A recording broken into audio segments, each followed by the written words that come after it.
Саламатсыздарбы? Күндүн жыйынтыгы менен бүгүн 24 көрсөтүүсү. Бүгүн 25 бейтап ооруканадан айыгып чыкты. Кыргызстанда бүгүн 25 бейтап ооруканадан айыгып чыкты.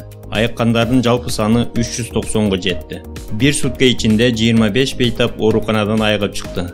Алардын ичинен Бишкек шаарынан 2, Ош шаарынан 2, Ош облусу 1, Жалал Абад облусу 4, Нарын облусу 16, Республика боюнча бүгүнкү күнгө чейин жалпы 395 бейтап айыгып ооруканадан чыгарылды. Коронавирус инфекциясын жуктурган жаңы 13 учуру катталды. Жалпы жуктурган саны 695, ооруканада 292, анын ичинен реанимацияда 7, каза тапканы 8, обсервацияда 1044 адам жатат. COVID-19 лабораториялык тастыкталган оорулар менен байланышта болгон жактардын саны 2753. Жүк ташуучулардын COVID-19 дартынын текшерүү чаралары күчөтүлүүдө.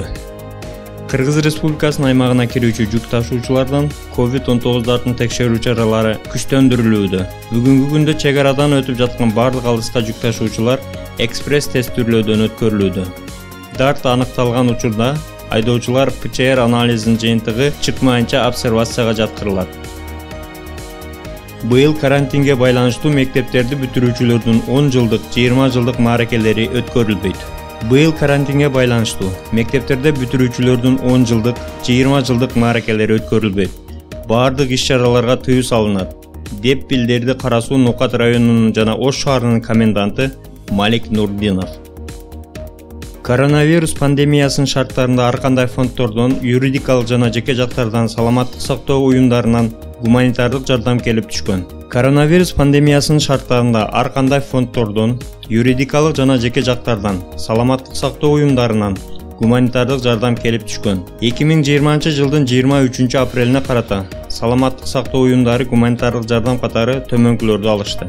6300 коргонуучу костюм, 113933 бир жолу колдонулуучу бет кап, 4030 респиратор, 17 тез жардам унаасы, 34 кычкылтек концентратору, 1172 жуп коргоочу көз айнек, 7 керебетке бекитилүүчү монитор, 5 жасалма дем алдыруу аппараты.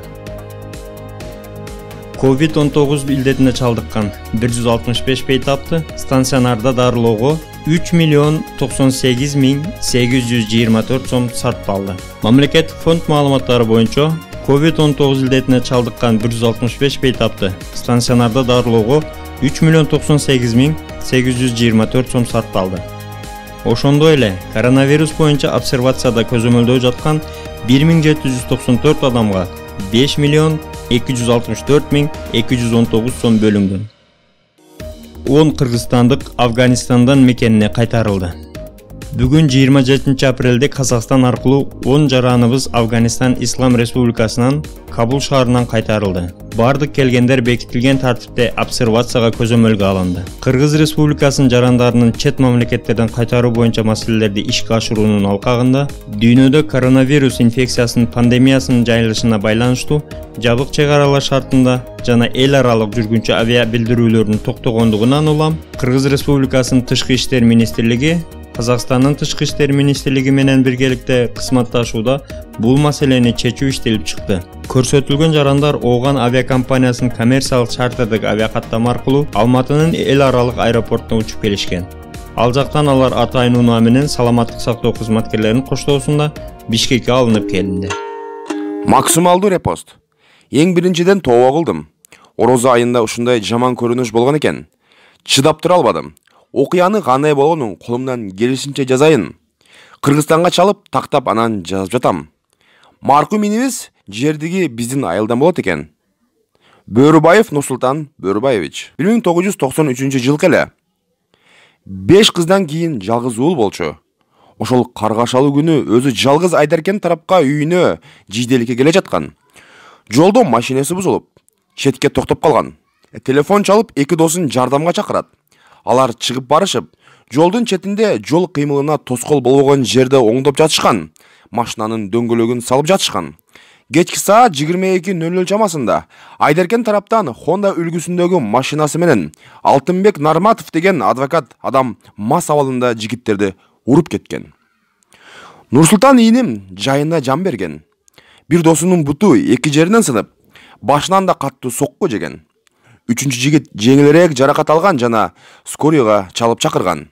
Мага түшүнүксүз болгон жери, скорый менен милиция кызматкерлери барган, бирок жол кыймылынын кызматкерлери ГАИ барган эмес. Аларга маалымат да келген эмес. Сот болгон, следственный судья Ильяс деген үй камагынан чыгарып жиберген. Прокурор камарылышы керек десе да уккан эмес. Мен ачык жазганга аргасызмын. Маркун инимдин атасы Бөрүбай экемдин айтканы боюнча маалымат ушул. Канча ыйласак да, чуркасак да, маркум инибизди кайтара албайбыз. Бирок кылмышкерлер өз жазасын алыш керек, сөзсүз.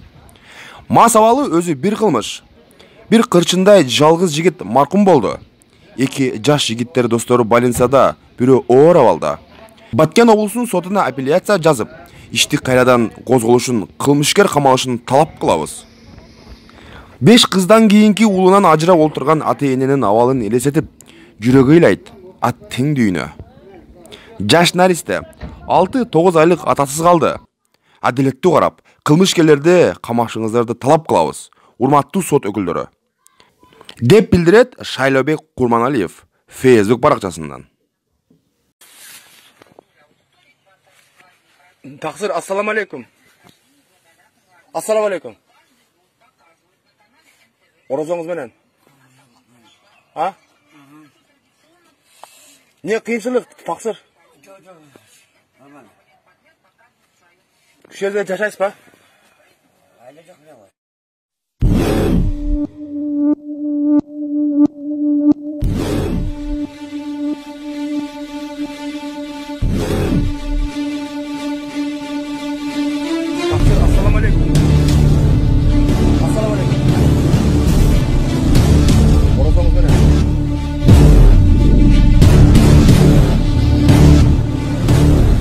Ассаламу алейкум рахматуллахи ва баракатух. Урматтуу биздин каналдын көрүүчүлөрү, арыбаңыздар. Сиздер менен мен атым Илимбек, фамилиям Исраилов. Борбор кала Бишкек. Бул Кожомкул атындагы спорт сарайдын арткы жагынамын. Мен дал ушул райондо жашайм. Күндүгө өтүп келе жаткан, күндүгө көрүп жаткан бир көйгөйдү мен сиздерге азыркы учурда биринчиден ушул таажыгылаңы, экинчиден ушул биздин орозо айында ушуну айтпай коюуга мындай абийирим чыдабады десем жаңылышпайм. Бул не деген түшүнүк келиши мүмкүн. Не көчөдө жүрөсүң деген дагы мындай ой пикирлер болчу. Бул урматтуу көрүүчүлөр, мен ушул жерде жашаймын. Азыр күндүгө өтүп келатып да бир жолу баса берип айтып ушул көйгөйдү көрөм, ушул нерсени көрөм, ушул нерсени айтпайын дедим эле, акыры айтууга мен мажбур болдум.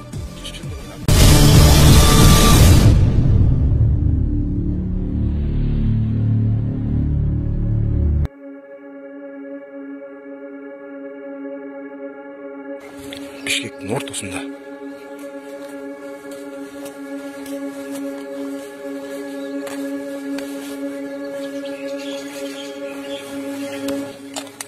Ассаламу алейкум. Тақсыр, ассаламу алейкум. Ассаламу алейкум. Оразоңуз менен? А? Не кыйынчылык, тақсыр? Күш жерде жашайсыз ба?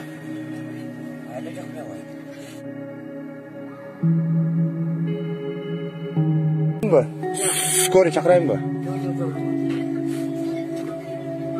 Жата бериң, уйкуңузду бузуп окшойт да?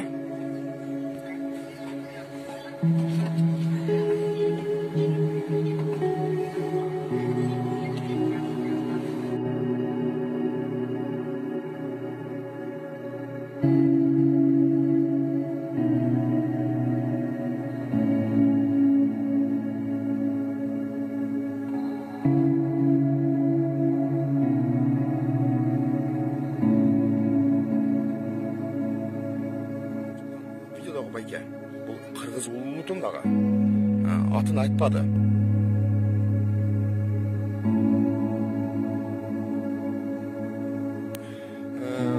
Азыркы учурда коронавирус таажыгылаңы дегеле мындай көпчүлүгүбүз мындай жакшылыктар менен атаңдашкан иш аракеттерди көрүп аябай сүйүнөбүз. Дагы ким мындай Аллах ыраазылыгы үчүн мындай бир дагы бир жакшылык кылган болсо, бул байгеге дагы жардам берип койсоңуздар, менимче Аллах субханала таала өзүнүн бизге билмеген сообун береттир. Эми биз айтпасак ким? Азыркы учурда коронавирус, талай жылаңы деги эле мындай көпчүлүгүбүз мындай жакшылыктар менен атаңдашкан иш аракеттерди көрүп аябай сүйүнөбүз. Дагы ким мындай Аллах ыраазылыгы үчүн мындай бир дагы бир жакшылык кылган болсо, бул байгеге дагы жардам берип койсоңуздар, менимче Аллах субханала таала өзүнүн бизге билмеген сообун береттир. Эми биз айтпасак ким? Биз айтпасак ким? Каналга жазылууну унутпаңыздар. Биринчилерден болуп маалымат алуу үчүн коңгуроочону басыңыз. Дайыма ден соолукта болуңуздар. Сиздер менен бүгүн 24 маалымат топтому болду.